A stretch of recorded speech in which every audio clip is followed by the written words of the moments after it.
Welcome to my ArundelBiz podcast, powered by Anne Arundel Economic Development Corporation. A podcast that celebrates the businesses and business owners throughout Anne Arundel County. Hello, everybody. Welcome back to my ArundelBiz podcast. Listen, it's getting chilly outside. You know, you're with your family and friends. It's that special time of year where the things that don't seem to matter kind of fall away, but the things that are important is family, food, and fun. So today we have a special guest. Yep, as Grayson said, it's officially giving season. I took the liberty of Googling this, and it's basically the entire fourth quarter of the year is considered giving season. Yep. So we've also got Thanksgiving on the horizon, obviously, family and friends, and lots of focus on food. So I'm very pleased to introduce a very special guest for a very special episode of the podcast. This is Leah Paley, CEO of the Anne Arundel County Food Bank since September of 2021. Leah, welcome to the podcast. Thank you, guys. Thanks for having me out. Welcome. To kick things off, can you tell us about your personal background and what inspired you to pursue your role at the food bank? Sure. So I am a native New Yorker, but I have been in Maryland for almost 20 years, which is crazy. I was thinking about that the other day. 20 years in Maryland. Wow. And I've been an Anne Arundel County resident since 2016, so almost 8 years. And I have been in the field of human services pretty much my entire professional career. Came down here to do AmeriCorps and fell in love with working to support members in the community in Baltimore, where I was working, and ended up pursuing a master's degree in social work at the University of Maryland, Baltimore. And put that right to work, where I was at a nonprofit in the Laurel area for 10 years. Ended up as the executive director of that nonprofit, which actually had a food pantry. So it was kind of my dipping of the toe into the food space. And then I came to find this food bank opportunity a little over 2 years ago, and was really excited about the prospect of getting to work in my own community. At that point, I was living in Anne Arundel County, and I was just really intrigued at the prospect of supporting the extremely high level of food insecurity, especially at the point in time when we were in the middle of the pandemic. Right. So with that being said, the history of the food bank and everything, I kind of want to get into that. I want to know, what's your mission with the food bank? Like, how does that kind of tie into your own personal beliefs and what makes you, so energized to actually have this be like your kind of like life mission? Great question. So our organization's mission is to alleviate food insecurity in Anne Arundel County by partnering across our community to collect and distribute food, nourishing food, to our neighbors in need. And there's so much about that. When I think about neighbors and the importance of everyone doing their part to collectively support those in our community who maybe have had certain challenges that they've faced. And really, it is our moral obligation to support them. And I think that strong belief has been something that has been with me throughout my life, something my parents instilled in me. And so for me personally, the opportunity to work for an organization where I was able to lift up in partnership with the entire community to support individuals experiencing food insecurity. And we do that through a variety of programs.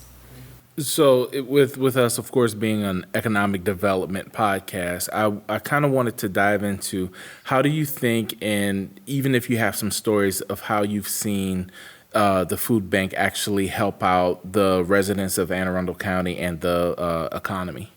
Yeah, I really love that question because I'm not sure if that is the first thing that comes to mind, economy, when you think of nonprofits. So there is so much, though, to that. And I think about it short-term and long-term. For me, the short-term benefits to our residents and to the economy, the fact that obviously we are able to help people put food on the table and that they can redirect their limited resources to other vital basic needs, like keeping the lights on, staying in their housing.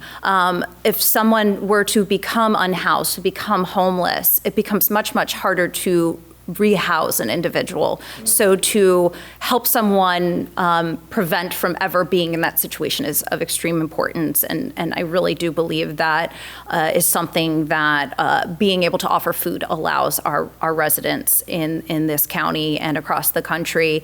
I also think about just the local impact on the economy because our organization purchases locally. We purchase from local farms. We purchase from local distributors. Right. And so we are supporting the local economy when we're procuring food. Yeah. Right.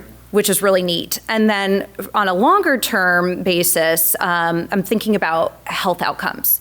And when you're able to offer fresh, healthy produce and lean proteins to community members, which really is something that we emphasize, you're hopefully, if they're able to access that long term, going to be less likely to be hospitalized, perhaps less likely to end up with a diagnosis of diabetes or heart disease. For students, if they have access to fresh, healthy, nourishing food, they're able to concentrate. Yes. There's less anxiety about where is my next meal coming from. These are all having tremendous impacts in our local community. Right. I would think just that really resonates because percentage-wise, our data guru back in the office was telling me we're up near 600,000 residents. And as you said, what percentage about is facing food insecurity?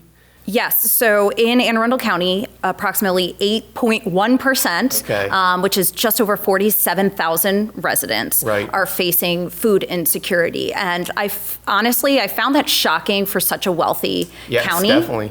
The average household income, median income, is well over $100,000 in Anne Arundel County.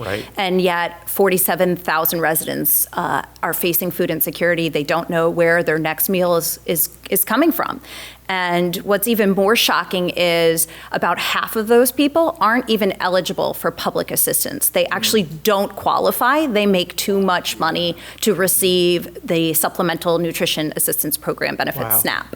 Wow. Which makes you think like, wow, like, do I have to be, worse off than what I am now just to be able to get that? I mean, and what you guys provide is a huge undertaking, not only to the environment, or not the environment, but to the area, but the economy as well.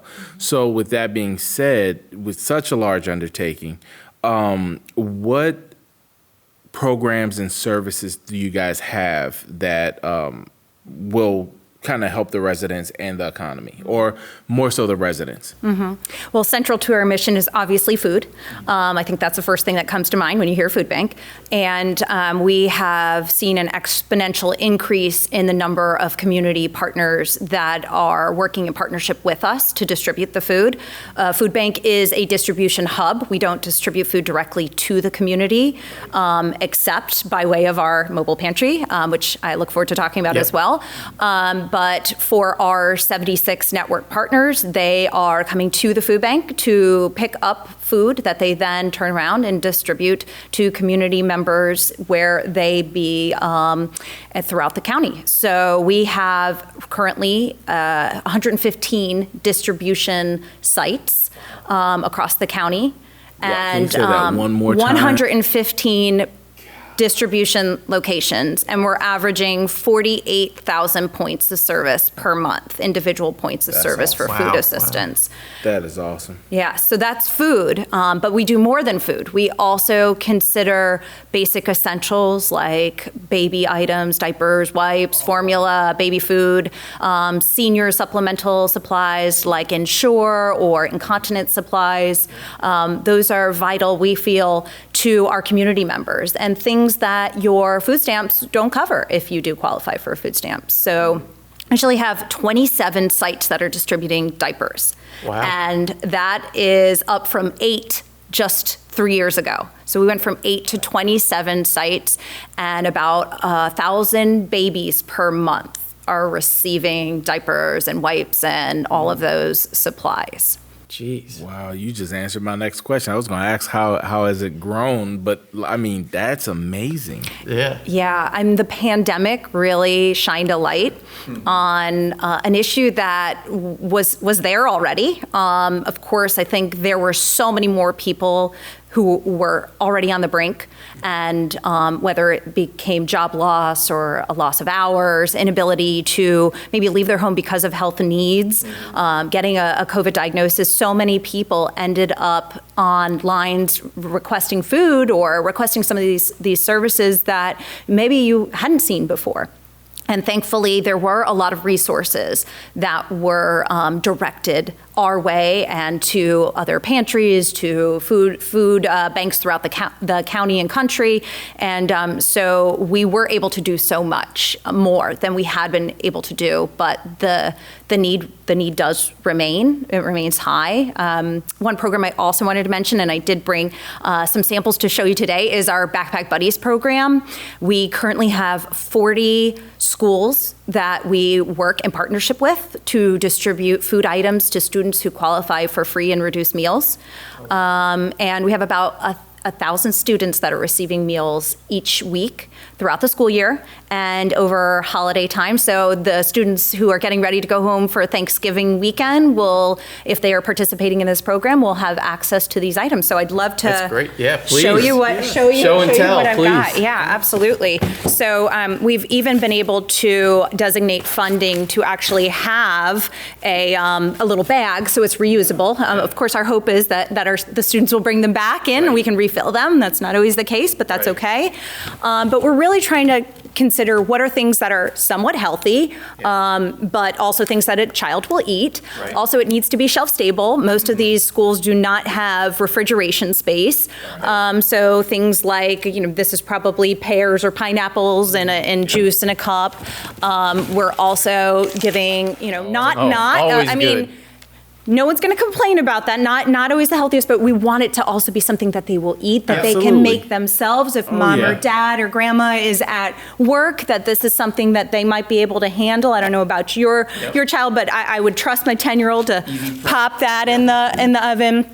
Again, these are things that are nourishing, they're filling. Yep. We are thinking about ways to reinvent the items in there. They're still nourishing, but maybe a But it's little bit balanced. healthier. It's Yes, balanced. It's all about exactly. I'm balance. just kind of sticking my hand in and picking. We've got milk, so shelf-stable Nice. milk, which is great because that goes nicely with your cereal. So it's 2 breakfast items, it's 2 lunch items, it's 2 dinner items, and it's 2 snacks. So we've got things like granola bar and oatmeal in there Awesome. as well. So yeah, this is a really important initiative. We actually had the opportunity to speak with Dr. Bedell. Oh, okay. And he came out and he was just really thrilled about what we're doing and wondered when we would be in more schools because, of course, the need is great. We have so many schools where the percentage of students who qualify for free and reduced meals is well over 50%. Wow. It's staggering. And we said, we'd love to be in all, 100 plus schools. It's really a matter of funding Right. and just being Right. mindful of the resources that we have. Yeah. Well, so going off of that, sounds like you've got tons of partnerships, tons of programs and services. You've got, I'd imagine, fluctuating supply and demand from who needs your services, as well as fluctuating donations throughout the year. You're managing employees. All this is to say, even though you're a nonprofit, you as the CEO are basically running a business. It's just not a for-profit business. So what are some of the biggest challenges that you have kind of faced in your 2 years, and how have you overcome them, or are you still, in the process of tackling them? Another great question. So I'll say there's 3 things that come to mind. The financial position, so fundraising, facility, another F, and Right. then the last would be managing change. So to speak to the first 2, which I think go hand in hand, just fundraising generally is always a challenge, and we truly were building the infrastructure of a fundraising function for our organization from when I came in that really had not been a function for the organization. So building Okay. that structure, a culture, both with the board and staff that really understood truly what it meant, and then also trying to get to know our donors. We actually have a lot of donors, and it's because we have such an amazing community, so many wonderful businesses that support us, so getting to know our partners. So really just having a small team, but trying to get out there is a challenge at times because there's so much to do in-house as well.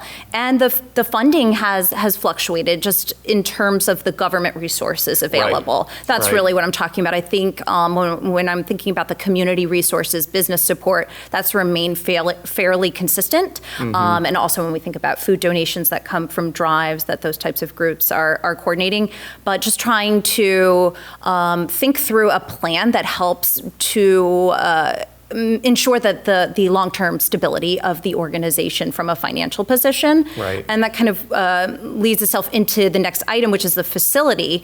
We are on the Crownsville Hospital property. We are in a very old building. It's over 75 years old. It was a central kitchen for the hospital when the hospital was in operation. The food bank's been in the facility for 20 years, just about 20 years. And as you can imagine, there's continual repairs that come with any building, but especially with an older building. Especially 75 years. Yes, and some of the things like the mechanical structure and electricity and all of those systems, your plumbing, all of those things are really, really old. And they don't even make some of those parts anymore. And when we think about efficiency and workflow, and if this was a central kitchen and not a warehouse for a food bank, there's a lot of things that don't add up and they don't mesh, and we're limited in terms of what we can do. So something that we've identified is we need a new facility for a variety of reasons. Our electricity bill alone is about $4,000 a month because it is just not energy efficient. And also we're just running a lot of electricity. But we have been speaking with the county about this idea and trying to identify another space, hopefully on the property, because it's such a central location within our county. And so we're prioritizing that, but it's a balancing act. We've got to find funding for a capital project, but we also need to ensure we have funding to purchase food, to pay staff. And so that can often be challenging just to communicate those needs. And then lastly, I would just say managing change, which I think I kind of alluded to just with the fundraising function alone. But anyone coming in new, leading an organization can be a change. It's definitely a departure from the way things were no matter where you are. So we have a fantastic team. We really do have a fantastic team.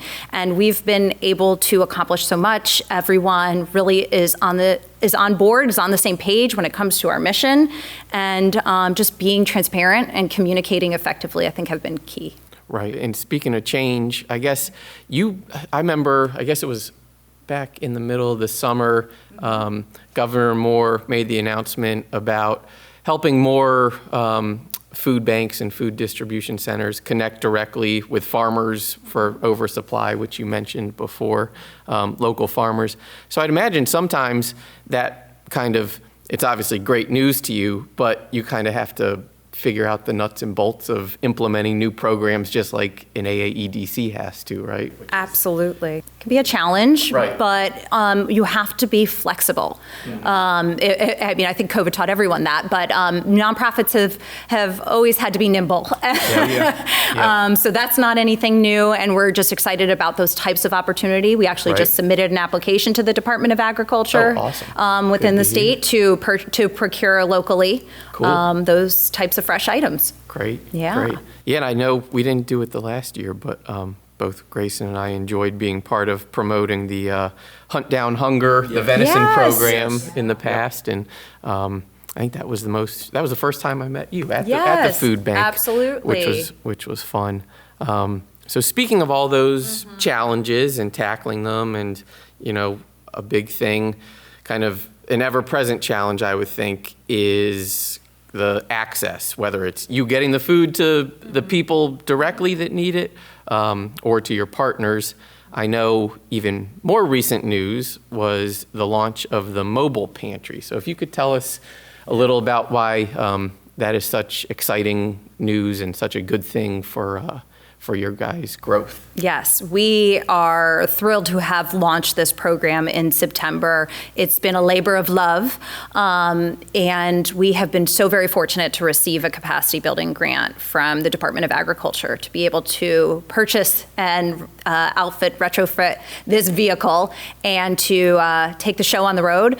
And we are well aware that there are certain communities throughout Anne Arundel County that are considered food deserts, that it is above a certain mileage to the nearest grocery store where fresh food could be procured at a affordable price. And so with this knowledge and several conversations with partners like the health department, the school system, Partnership for Children, Youth, and Families have identified certain communities that we would like to target. We started in South County. And so we took this vehicle, which is, I like to say it's like it's an RV for food, but it's a little bit more sophisticated hopefully than our that. Viewers out there, we're hopefully rolling some footage of it right now, showing you. Yeah, so you can see we're calling it grasshopper, and I'm sure if you're looking at the picture, you can understand why. There's a lot of green, and it has refrigeration, it has freezer space. It's client choice, which means that an individual who's receiving services can actually come onto the vehicle and select their own food. This is really important from a food waste standpoint. Right. You're taking what you want. It's also really respectful and dignified. Yeah, kind of empowering as well to the individual. Yeah, so we served over 200 people at our first distribution in South County, which we already know is a more rural area, and where we have less food pantry partners already. In October, we headed back to the same location in South County, as well as to Brooklyn Park, which, while we have several partners, is a community with a high level of need. And so we're working in partnership with the library for that one. We were at the library in Brooklyn Park, and we hope to head back there. And we're speaking with lots of other partners in the community about other locations where we can bring this vehicle and serve our community. Awesome. That is so great. That's so great. Now, related to the other challenge of basically keeping a nonprofit going year round, and you've already talked about $4,000 for the electric bill, which is One month. 1 month. 1 month. Yeah. 1 month. It sounds like my house. I wanted to know what are the many ways that people can actually support the food bank? Top of mind, I would say, is donating food, donating your time, and or donating money. We have so many ways for people to be involved, volunteer opportunities on site. Now with the mobile pantry, people can, maybe it's a business group that they want to come out and help us in a particular community, maybe where they're located as a business. That's a great way to get involved. Host a food drive. People are very excited to host food drives seasonally, but there's a need all year round. So an August food drive would be fantastic, just as much as a November food drive. And also attending events. We were really excited to partner with your organization over the summer for your Arundel Grows event and to receive some of the proceeds, which was fantastic. I mean, just such a beautiful partnership. And also we have our own event, Feeding Hope, which is in May. And that's well attended by over 200 people the last 2 years. Homestead Gardens, great partnership. And also taking action, whether that's just raising your own awareness, educating yourself about food insecurity. Maybe it's reaching out to your elected official to talk to them about the topic and let them know what's important to you. Right. What's the best way for, whether it's, a school kid, a business, to if they really do say, okay, yeah, we want to do a food drive, just get in touch with you guys, basically? Hop on the web, the good old internet. Our website, which I'm sure that's probably, at the bottom of the screen right now, www.aafoodbank.org. Actually undergoing a huge overhaul, and we're looking forward to rolling out the red carpet for the launch of our new website over the next couple of months. So hopefully it'll be even easier to find things, but we have a Get Involved page. You can just click on that and get to work. Cool. Cool. Yeah. Awesome. Now, the thing about it is that we've donated a lot, and you mentioned Arundel Grown, and we've got a little something. I don't know if Steve, you want to. Yeah, it's been much awaited, I think. And mind you, this is out of Steve's bank account. Yep, this is personal. his sock. This is a long-awaited. The proceeds. This is your big quote unquote golf check. All right. This is for everyone out there. It's a $1,000 awesome. check from our Arundel Grown farm to table tasting, which for the first time ever, because we had so much support from attendees, this was during Buy Local Week. We were able to give $5 of every ticket sold in a donation to the food bank. So thank you to all 200 of you that purchased tickets and attended the great event. It was a great event. And it really Delicious. did. And it shared the mission of, local food and kind of highlighting how important local food is. So. And the one thing that we did want to say too, that it was dedicated in the loving memory of our very own Lisa Barge, who has worked with you guys for so long and was such a champion for this cause and for everything. So we just wanted to also, let you guys know that, Lisa, we miss you, but your presence is still felt throughout, things like this. So Truly an honor. Thank you. Absolutely. Thank you both. Thank you for your partnership. Absolutely. So wrapping up, I got one last question, and it's a question that, it's always near and dear to a business owner's heart, because your life mission is really your business, whether that comes first or you get thrown into the business and then, your mission becomes the business or what have you.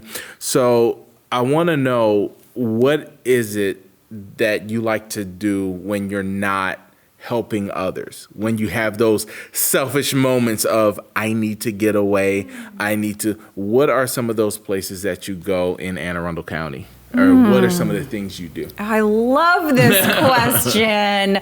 Well, I know we were chit-chatting a bit before. My life is consumed by my children, and they're heavily involved in sports. So we are all over Anne Arundel County participating in local sporting events. And also, I think above and beyond that, the thing that comes top of mind for me in my community, I live in Severna Park, is some of the local establishments, like going to grab a coffee at the Big Bean, or going to Sprout in the Parole area. They've been a phenomenal supporter of the food bank. But even before that, I was running in and grabbing my healthy single-serve meal in my compostable little container. And it's really neat that businesses like that exist and that want to support their community. But it is hard to find time to take a deep breath, especially when you have little kids. But that's the fun of the matter, right? Yeah, absolutely. Well, we're a big fan of those two, because Big Bean happens to be owned by an Inclusive Ventures program grad, and then we were at the Eat Sprout ribbon cutting right when they opened up. So definitely know them very well. Awesome. And for my last question, we usually end by asking a business owner for their top tips, for other business owners out there. But since you covered a lot of the businessy side of things with the challenges and how you're tackling them, I want to know, since this is right during giving season, as we said, what are some of the top reasons to donate now? As you said, it's always a good time to donate, but both in terms of, why especially now? Well, the need's always great, but especially around the holidays when, fortunately, we've been able to offer in partnership with our network partners holiday food distribution. And so we have been able to support up to 50 turkeys for each of our network partners, reminding you that's 76 times 50. Wow. I won't do the math because I'm not good at math. And then also all the holiday fixings, we've been able to support everyone who requested a holiday fixing. So far, we were already up to 3,000. And, we still have a week or so to go, but we actually anticipate almost double that in terms of the request. And we can't always accommodate all of those requests because it costs a lot of money, even more so now than ever, as I think everyone knows. So giving, especially to campaigns like Giving Tuesday, which our organization will be participating in, and that's the Tuesday after Thanksgiving. And we actually have a $25,000 match from a generous donor, so your gift would go twice as far. Man, it seems like a awesome. no-brainer, and that helps us to purchase food for the December holiday, to help pay for staff salaries who are vital to our work. So really just hoping that people will consider giving back in one way, shape, or another this holiday season. That's awesome. I think that's like 3,750 plus turkeys or something. It's a lot. It's a lot of turkeys. Yeah. Talking a lot of turkey there. Listen, I'm still trying to carry the one. Yeah. That was a tough one. Well, obviously, this is all great stuff, so we encourage everyone out there to get involved, whether that's just going to the website and learning more about the food bank, directly supporting it. I know we're hoping to get a group of AAEDC staff out there to do some of the box sorting that I've done in the past. You heard it here, everyone. It's fun. All right. I was last there, I think a year ago, and enjoyed it, but also obviously look for lots of the food drives in your area. I know Leadership Anne Arundel regularly does one. So Yes, with all they that do. in mind and, constant opportunities and events, if you could just end by reminding everyone where to find you online, both website and social media channels. Yes. AAfoodbank.org is where you'll find us on the web. We're on Facebook, we're on LinkedIn, we're on Instagram. So just search Anne Arundel County Food Bank and you will find us. And thank you for your support. Yeah. Well, thank you, and happy giving season, everyone. Get out there and give. Yeah. Thanks for listening to and learning about another great local business on the ArundelBiz podcast. As a reminder, you can watch this episode, past episodes, and all upcoming episodes on YouTube and Facebook, or listen to them wherever you get your pod. And last but not least, be sure to follow us on Facebook, Instagram, and LinkedIn to stay up to date on the latest business and economic development news, events, and opportunities in Anne Arundel County and beyond.